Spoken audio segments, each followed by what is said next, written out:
Hi everyone, and welcome back to SALT Talks. My name is Rachel Pather. I'm a senior advisor to Skybridge Capital, which is a global alternative investments firm, as well as being the MC for SALT, a thought leadership forum and networking platform encompassing business, finance, and politics. For those of you that aren't regular viewers, SALT Talks is a series of digital interviews with the world's foremost investors, creators, and thinkers. And just as we do at our Global SALT Conference series, we aim to empower really big ideas and give our audience a window into the mind of subject matter experts. We're very excited today to welcome His Excellency Dr. Tariq Bin Hendi to SALT Talks. Dr. Tariq is the Director General of the Abu Dhabi Investment Office, and he has more than 18 years experience in asset management, private equity, and investment banking. Prior to his current position, Tariq held various roles at Emirates NBD, Commercial Bank of Dubai, Mubadala, Citigroup, Dubai Holding, Delta Airlines, and UPS. He currently sits on multiple boards, including ENBD REIT, DGCX, AXA GCIC, and Emirates Post. Tariq holds a PhD in economics from Imperial College London, as well as graduate degrees from Columbia and London Business School, and an undergraduate degree from Clayton State in the USA. Hosting today's talk will be Anthony Scaramucci, the founder and managing partner of Skybridge Capital, and also the chairman of SALT. Just a reminder, if you have any questions during today's session, please just enter them in the Q&A box at the bottom of your screen. And with that, I'll turn it over to you, Anthony, for the interview. Well, Rachel, thank you. Tariq, it's great to see you again. Unfortunately, we're seeing each other virtually. I'm sorry my head is coming in the size of a jack-o'-lantern, but it is fall, so you have to forgive me for that. And but let's get started with your career. You know, you and I have met several times, but I want people in the United States who are zooming into this to hear a little bit about your background, how you got started, how you ended up where you are today. And it's great to have you on, by the way. And it's great to see you as well, Anthony. It's been a while, and I'm looking forward to actually hosting you guys here in Abu Dhabi again, and then hopefully seeing you guys in the States when we do get a chance to come stateside. So my background, I suppose the key driver in my background was my mom, right? My mom was always pushing us to keep getting that education, keep getting that experience, and make sure that you don't stop, right? So it wasn't good enough to get a bachelor's degree. We needed I needed a graduate degree. I needed a PhD. And so I think what that did was it allowed me to connect with be able to bridge that East and West, right? In terms of my exposure in the US, my exposure in the UK, and how it is that I was able to translate that into a proper business acumen here in the UAE. So I really take a lot of pride from the fact that I was pushed to excel, but that our leadership here really does,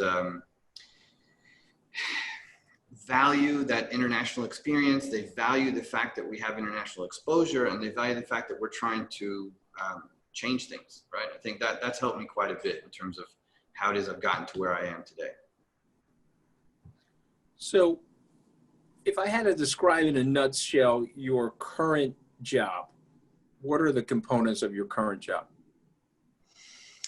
So in 2019, the Abu Dhabi government decided that they needed a central hub to kind of direct FDI, as well as some of the domestic development activities that we are looking to launch here. And that includes public-private partnerships and land leases for agriculture and education.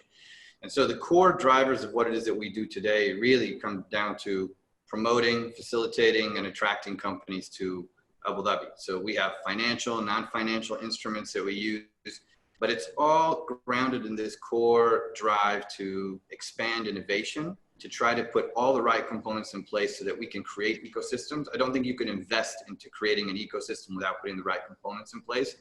And so ADIO was set up to help drive some of those components and help really sort of launch a lot of these various sectors and clusters that we're looking to grow. And so I know you've had a lot of success. So give us an example of something that you've done you guys are very proud of. So it's interesting. As we started to go into the lockdown mode on a global level, you know, starting in February, March, and April this year, we were actually concluding a lot of transactions with some international parties. One of those being AeroFarms, for example, in the US, a big AgTech startup that was looking at launching here in the UAE and how it is that we could get that over the line. and not just get it over the line in terms of contractual agreement, but actually get people out here, get them set up, get them to start actually building and moving forward with their plans. And we've started to see that a lot of entities, especially over the last few months, continue to engage with us to drive things forward. And I did want to emphasize this point, Anthony, because it's important. One of the things that we take a lot of pride from is the fact that the Abu Dhabi government moved really quick to secure the safety and the health and safety of every citizen in this country, whether they be national or non-national. And what that did was that triggered a lot of people who were looking at, okay, how do we expand? How do we move our distribution away from just one geography and have it diversified across geographies? And this was one of the key drivers for them when we started talking to folks. They were like, well, yeah, we saw what Abu Dhabi was doing. We saw how it is that they really kind of were willing to put in a lot of effort to help the economy stay afloat, but also protect people. And so that's been something that's been driving a lot of the activity. And I have to say, I have not been as busy in the last 6 months. I mean, this is the busiest period I've ever had in my career, the last 6 months. And so let's talk about the pandemic for a second. So the pandemic has made you more busy, or is that just a coincidence? Or if the pandemic has made you more busy, how has the pandemic made you more busy, Tariq? So I think the important part there is that we've started to focus on the basics, Anthony, right? And it's people like, I mean, and I was talking about this last night at another conference that I was attending, is that when was the last time that people focused on nurses, doctors, educators, farmers, so on and so forth, right? So we've gone back to basics. And what that means is we've had to really focus on national security requirements, whether that be food, pharmaceuticals, right? The overall health industry. And so why it's gotten busy is that, one, we've been able to pivot our programs to be able to cater to that food security, health security requirement that we have. But also a lot of the international partners that we work with have been looking at this going, hey, by the way, these guys are serious. They haven't slowed down. They haven't stopped. They're looking at how it is that they can expand. I mean, we deployed $100 million in terms of contracts in April. And, you know, hopefully in the next couple of months, we'll be able to announce another quite sizable investment in AgTech. So nothing slowed us down. If anything, in core sectors that are key, fundamental to the sustainability and growth of an economy, we've been very active.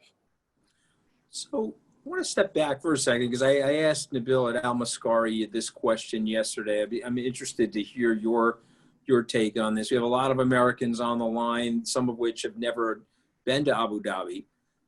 And so let's step back for a second, and I want you to describe your country to someone that's never been there before.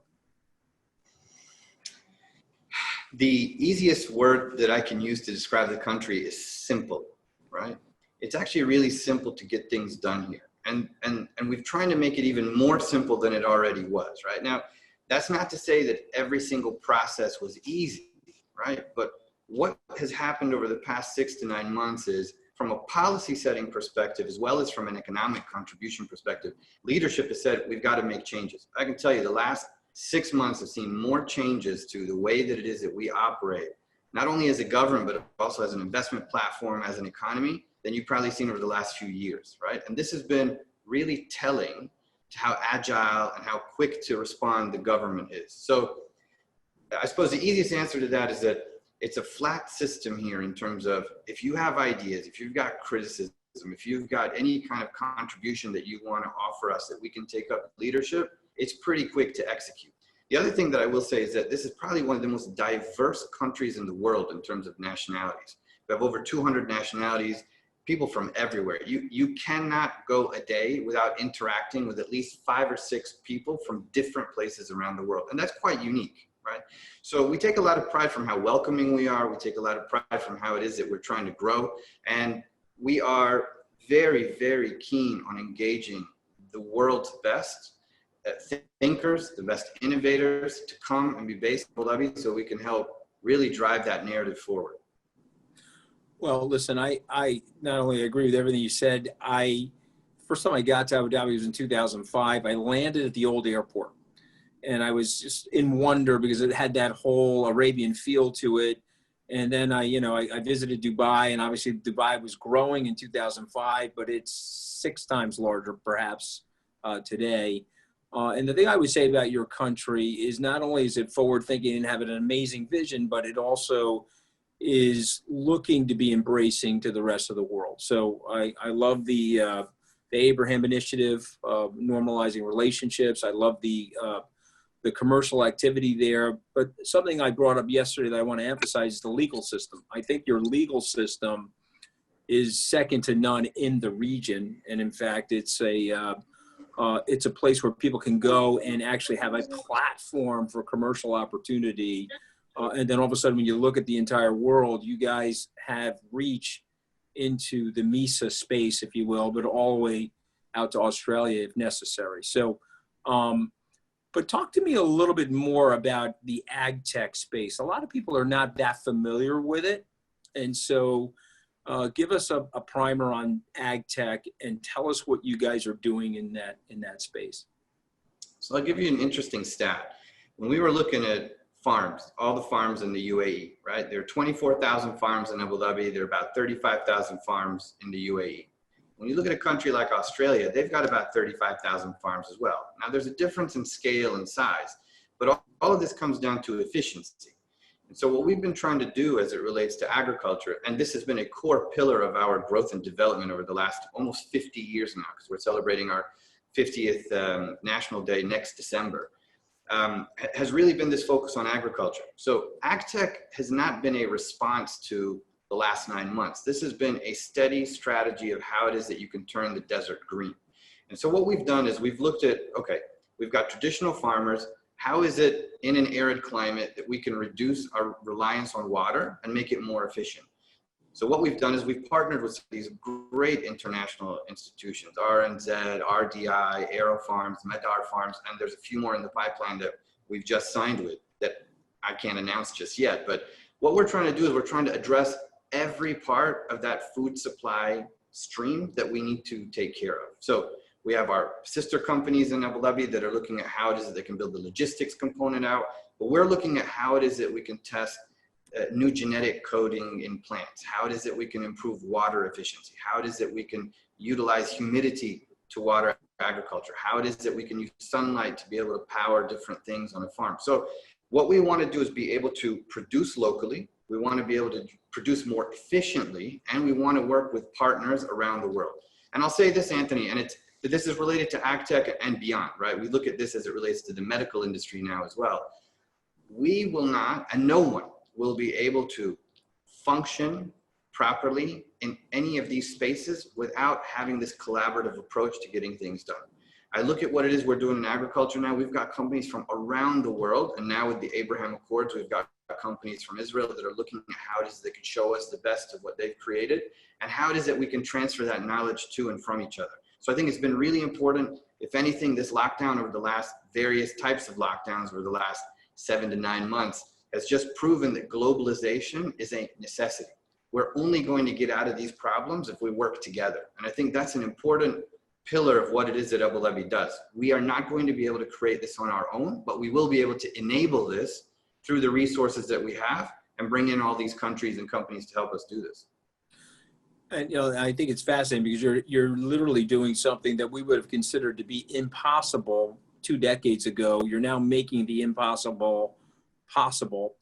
And we're all obviously concerned about the environment. So tell us a little bit about initiatives there in terms of where the UAE is going and where you're going with your investment initiatives related to the ecosystem, if you will.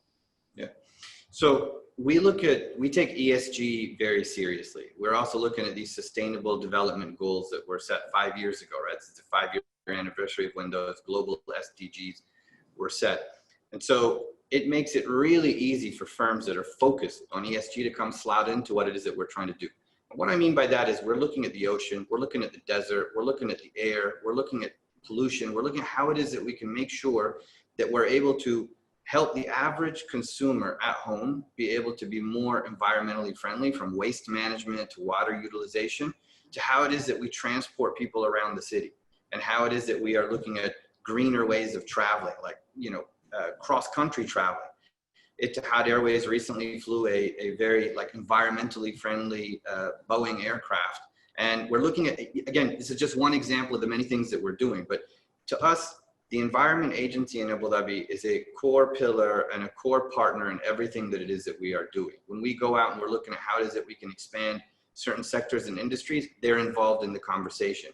We need to get their vote, their okay on things that we're doing. So Abu Dhabi has really built that into the foundation of how it is that we function. A lot of our programs today are built around ecotourism. We're looking at, again, AgTech, we're looking at health tech, and all of this stuff is about efficiency, how you utilize your resources effectively, and how it is that you're then able to export this so other countries can benefit from what it is that we've been able to generate here. So, I love your vision. So let's talk to all the pessimists out there. Okay. And so let me give you the pessimist narrative. Ready? The earth is overheating as a result of the environmental destruction. There's a lack of water in the Mesa area. Obviously in the Arabian Peninsula, there's a lack of water. There's political strife. And there could be potentially at some point food shortages. So I'm trying to give you the apocalypse, and I want you to paint the picture to get us out of there, because obviously you and I are both great optimists, and I want people to hear that narrative. So personally, I refuse to get bogged down in the fact that, things can go really wrong. And I think that there are potentials for one or two of those scenarios to go wrong. I think if they all go wrong, it's only going to re-emphasize the fact that we have to work together to get out of this. I think if we look at things like water, and I could take that as an example, if there's one thing we have a lot of here, it's humidity, but we have very little fresh drinking water. So we want to invest in technologies, and we've started this already. We're working with partners that are sticking these massive machines out in the desert, and they're converting humidity into water, drinkable water, potable water that we can use for agriculture. So I do agree that there are a lot of things that we need to face together. And this was a point that I made recently as well, is that on a national level, on a policy and investment program, I think we can accomplish a lot of things. But if we're not working together on a global stage and working together hand in hand, and wealthy countries supporting those that are not as wealthy to come out of where it is that they might be struggling, then this just isn't going to work. And I think that's why if I bring it back to what it is that we're doing in Abu Dhabi, we want to test every type of technology. We want to make sure that we're able to innovate and de-risk people's exposure and experiences here, so that when it is and when they come try out a technology, if it doesn't work, that's okay. Just pivot and we'll support you with that pivot, right? We want to make sure that we're testing that, because today, I think if you look at solar technology, and Abu Dhabi has done a phenomenal job on this. We have the second largest or the largest solar park in the world in Abu Dhabi. We've got a lot of these areas that we're working on, from water, from desalination programs, so on and so forth. So I could go on and on about the different things that we're doing, but it's only when we start working together in partnerships, which is what we are really keen on doing, is that where we're going to be successful. And we take that really seriously. And one point, and a final point on that, Anthony, is that if you look at what Abu Dhabi's done over the past 7 months, the UAE has exported thousands of tons of support, whether it be medical, non-medical, to countries, both advanced and those that are advancing, to be able to help them during this COVID epidemic. And that is a testament to the fact that not only do we want to develop our economy, we want to export everything that we do well elsewhere, sometimes very generously for nothing, right? We just want to make sure that this works for everybody. So sorry, I'm not sure I actually addressed the pessimistic side there, Anthony, but I'm just... No, I know. I actually think you did, because what you're basically saying to people, and this is what Thomas Malthus ultimately got wrong in his dissertation about us having population explosion and running out of food. He left out irrigation. He left out AgTech. I don't think he was thinking about AgTech. And so I think the point that you're making, which I want to reemphasize, is that we're in a constant search for technological innovation. And whether you're spiritual, like perhaps you or I, and believe in God, I accept that the earth is this wonderful creation, and there's enough natural resources here on this planet to feed and take care of everybody. We just have to build the right political system and the right innovation and right technology to make it work. And I think that's what you're saying. And I love the message. So I have to turn it over to Rachel, because we've got a ton of audience questions coming in. And so Rachel will, fire in some of these audience questions. Now, you're very lucky because John Dorsey's not on the call. okay, because, him and I are sparring. Rachel and I actually get along with each other. And so I'm always afraid to tease Rachel because she's a lot smarter than me, Tariq. So go ahead, Rachel. I am smarter and stronger than you, Anthony. Don't forget Yeah, that. well, we know that. You're a Kiwi. He knows, and I know, and all the other people know. Go ahead, I used to work with Rachel, so me and Rachel go way back. Exactly. You notice if Darcy was on the call, I would be teasing away. But with Rachel on the call, I'm in a defensive position, managing my jack-o'-lantern head. I'm getting a very bad room rater on this Zoom, but that's fine. Go ahead, Rachel. Anthony, to your point that you were asking earlier, and sorry, Rachel, I'm going to jump in here, but Rachel is a long-term Abu Dhabi resident. She's been here for years, right? There is a reason why people move here. They want to figure out what this place is about. And people like Rachel stay, right? They stay, they contribute, they help us grow, they help everything become more successful for everyone. And that's what we want to continue to grow on, right? I think it's listen, I'm a huge fan. I love the place and I want more Americans. And I'm actually surprised always by this in America, that our travel schedules take us to Europe and they take us to parts of North America and perhaps Mexico, to some of the great resorts, but they don't take us to places like Abu Dhabi. And so one of my missions over the next 10 years is to have a continuation of our live conferences there and bring more people from North America so they can understand what's going on in your part of the world, which will give them great reasons to be optimistic. But go ahead, Rachel. I'm sorry that we jumped in. No, not at all. And thank you so much for that really interesting discussion. And Tariq, without stroking your ego too much, working with people like you is one of the reasons that I've stayed here so long. So thank you for, the great memories we have from our time at Mubadala as well. We have had a lot of audience questions come in, and broadly they're across policy, investment, and personal. So I'll start with some of the policy related questions first. In the opening remarks, you spoke about how you're trying to build foreign direct investment and also local innovation simultaneously. Do you see one more as a catalyst for the other? So it's an interesting question, and I think it depends on the sector. So we have sectors that are very developed in Abu Dhabi, and what we're trying to do is we're trying to work with partners and see how it is that we can export that. A good example of that is recently ADNOC, which is the national oil company here, signed a $20 billion transaction with $10.1 billion of that being direct FDI into Abu Dhabi, into infrastructure that exists and that is going to be developed. Now that's important because that is very solid, hard assets, long-term experience, long-term knowledge that's been created that everyone will benefit from. And then we've got sectors like AgTech. And again, I know I'm talking about AgTech a lot, but it's only because we've seen the momentum in that space, right? So we've identified multiple sectors, and then we're trying to focus on the ones where we're seeing a lot of demand for them for different reasons. And so AgTech's been one of those. Another one is on health tech and biotech, and they're not as developed here. So what we're trying to do is we're trying to use financial instruments and non-financial instruments, such as how it is that we can connect you to the wider Abu Dhabi ecosystem and the state-owned enterprises, and try to get those technologies, those companies to come over to Abu Dhabi, be based here. We help facilitate that through, again, these financial instruments that we have. But really, it's a partnership. Every discussion that we have with an entity or an investor that wants to come to Abu Dhabi, it starts with, we want to build a long-term partnership. If you're coming here just for the capital, I don't think that the relationship is going to build out in the manner that you want it to build out, right? So for us, Rachel, it's actually really important that we focus on that relationship building, that long-term partnership model, and how it is that we can then help those entities that set up in Abu Dhabi export to the wider region. Great, and I'd love to talk a bit more about some of those other sectors, but you also mentioned that you're working closely with the Environment Agency here. How do you actually work with the other Abu Dhabi entities? Is it all quite a collaborative approach?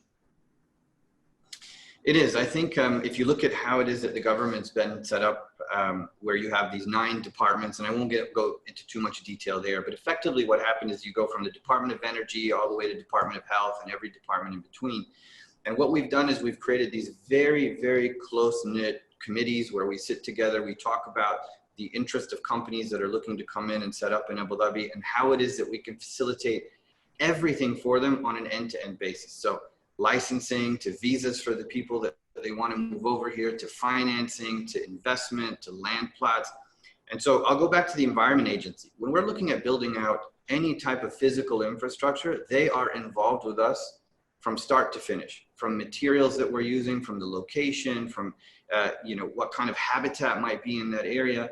They're very, very core to the success of building a sustainable, long-term, hard infrastructure. What we're trying to do now across the departments in Abu Dhabi is really build that soft infrastructure, right? That knowledge, innovation, R&D.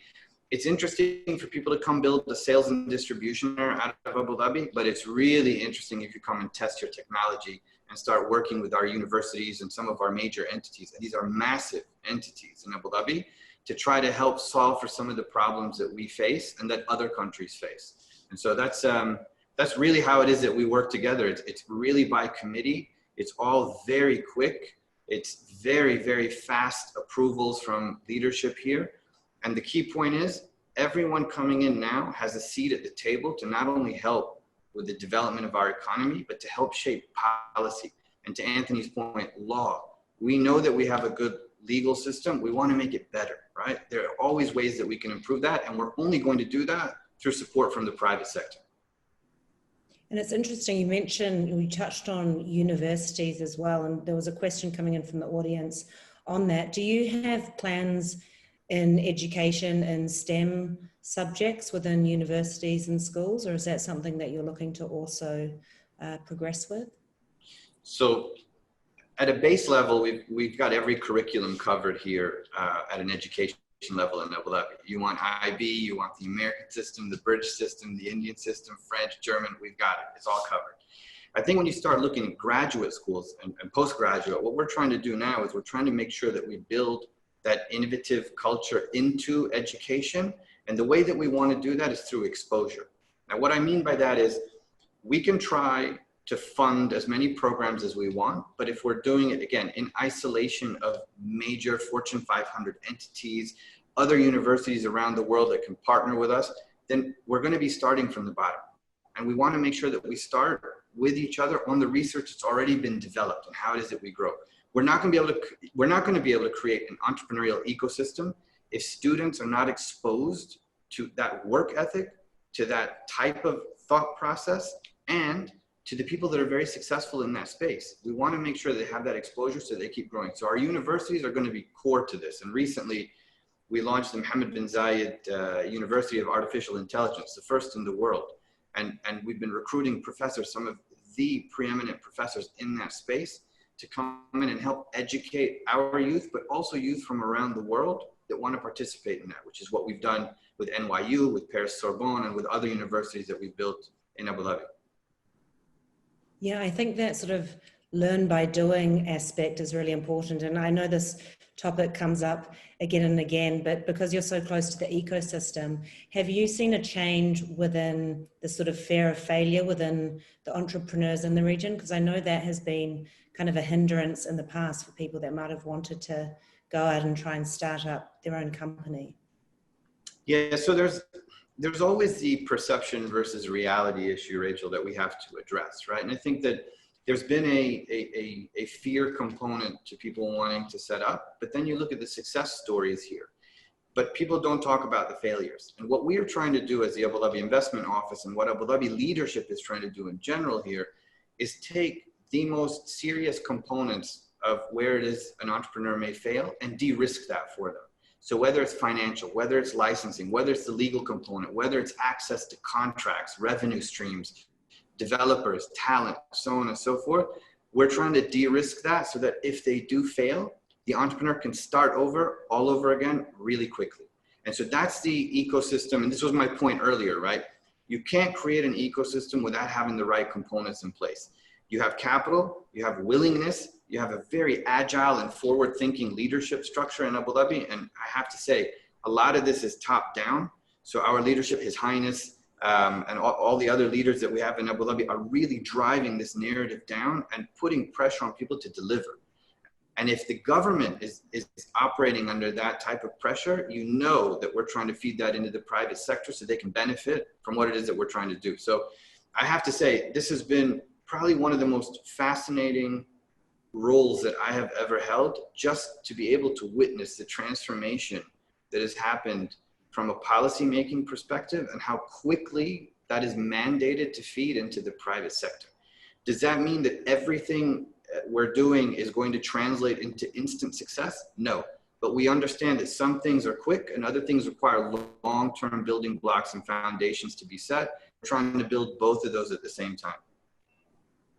Yeah, that's definitely one thing that's impressed me during my tenure here as well, is just how fast things move when a decision is made to do so. We have a couple of more sector-specific questions. You have mentioned AgTech and also the healthcare space. How do you decide which sectors you want to focus on? You know, is it more of a top-down approach? You've sort of mentioned that, or is it bottom-up as well? So if you have a company coming to you that's in a certain sector, you then can go to the leadership and say, oh, this looks interesting. Should we build an ecosystem around this? So I can actually give you a really short answer to that or a very long answer to that. So I'm going to try to do something in the middle. Recently, the Abu Dhabi government launched the Economic Collaboration Committee. And what that was an initiative to bring in 4 members of the government, which is the chairman of the Department of Economic Development, myself, and 2 other chairpeople from very prominent, DMT and DCT, which are the municipalities and transport and culture and tourism, to sit with a very large group of private sector, prominent private sector individuals, as well as entrepreneurs, people that have been successful here that are looking at growing. And what we've done is we've built this really nice platform to be able to receive that feedback and look at each and every sector and what it requires. As I mentioned earlier, some sectors are already very developed in Abu Dhabi. And what we're trying to do is we're trying to figure out how do we constructively disrupt those sectors by making them more efficient. There are other sectors, again, biotech and the ICT space. We're looking at how it is that we grow there. I won't mention the same ones that I've mentioned already, but we're looking at some of the other sectors that are very core and critical to what we're doing. But anything where there's an innovation component, the financial services side, where there is a chance to look at existing infrastructure and make it better, we're willing to participate and willing to support those initiatives and those ideas. So we look at this across sectors, but really what it is that we're focused on is bringing it back to basics. What is core to a happy lifestyle and a solid, resilient economy, and build around that. And that's the way that we're looking at this. And it changes. It changes with time. It changes as certain sectors ebb and flow, but the support for growth and the support for actually driving that growth is constantly there. I really like that phrase. You said constructively destruct. And that was a good length, medium answer. So thank you for that as well. A couple of questions coming in on the Israel relationship as well. What you mentioned that you have been looking at companies there already. What fields of economic and business cooperation with Israel do you see as most beneficial or most strategic for the UAE going forward? So we welcomed an Israeli delegation to the UAE recently, and the one word that kept coming up was curiosity, right? And then the phrase that kept coming up was, wow, we didn't know you did that. And that was on both sides, right? So we sat across from the table, we were talking to each other. And again, I bring up the table example, and I know I mentioned it earlier, but when you're sitting at the table, you can get things done, right? But you've got to be sitting at the same table. And this is a bold step that the leadership of both countries with support from the US has taken in terms of making sure we're sitting at that table. Now, to answer the question, we are looking at the sectors that we have very advanced knowledge in and looking at how it is that we can work with them on that. Oil and gas, petrochemicals, downstream, oil and gas again, and infrastructure, transportation, aviation, and how it is that we can help support them. And then they're looking at sectors that we have that we want to develop. Again, agriculture, healthcare, AI, ICT, and some of those other education, financial services, so on and so forth. And we're looking at how it is that we can build a very collaborative approach with one another so that we can help, trade and transfer information. And that's the name of the game at the end of the day. We want to transfer information between nations.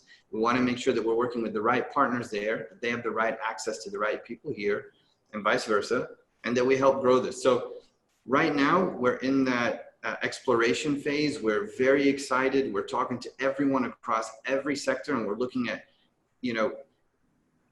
let me answer it this way, Rachel. There are known unknowns, and then there are unknown unknowns, right?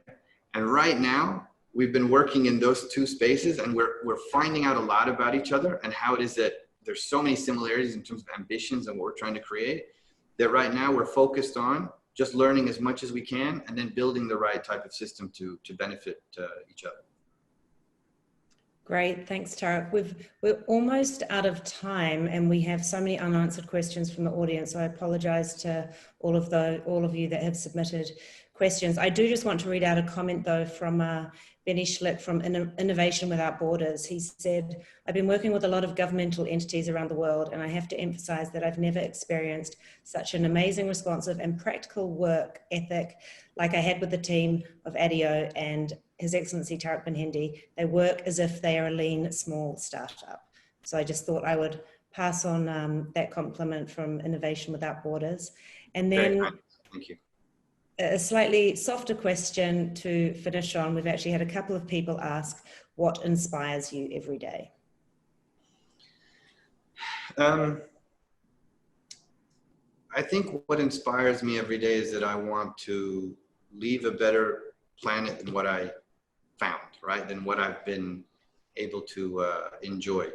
I look at both my boys and I think about what kind of, you know, economy, ecosystem, environment are we going to leave for them? And for me, every day waking up and talking to all these people with fantastic ideas and how it is that we can help support those ideas is as invigorating as, you know, as anything else I've ever experienced. And so for me, that's what drives me. It drives me to make sure that I create enough opportunities for the next generation and the generation after that to be able to not just have a steady job, but to be able to be creative, be able to think outside the box and have policies and an economy that's supportive of that. And so for me, that's absolutely critical to what it is I do and what it is that drives me. And I'm not trying to be cliche there. I genuinely mean that. This is a really tough ask that we have. How it is that you can pivot an economy to be focused on innovation and knowledge and watch everyone in the government sector come in and try to drive that narrative, and we're just a small part of that. And we want to make sure that we're pushing that forward, but we want you to come help us be able to deliver on that. Any of your ideas, and when I say ideas, I mean criticisms, comment, feedback, whatever it is, please share it with us. Let us help change things. Let us help make things better. And let us welcome you to Abu Dhabi. Please come visit us when the time's right. Please come visit us. We want to make sure that we host you all here like we've done with Anthony before. And like we do with Rachel, and we hope she stays here another 10 or 20 years. So thank you. Thanks so much, Tariq. I think that's a very optimistic note to end on. And from my side, I just wanted to thank you so much for your time today. It's been a pleasure talking to you as always, and great to see you again. Hope that we can meet up in person again soon. Thank you. Anthony, Tariq, be well. Be well. Unfortunately, we won't be able to do the live SALT conference this year in December, but as soon as we get the government's approval, we'll be back, and we're super excited about it, Tariq. So thank you, and we'll see you soon, I hope. Inshallah. Thank you, sir. Thank you, inshallah. And God bless everyone on this call. Thank you.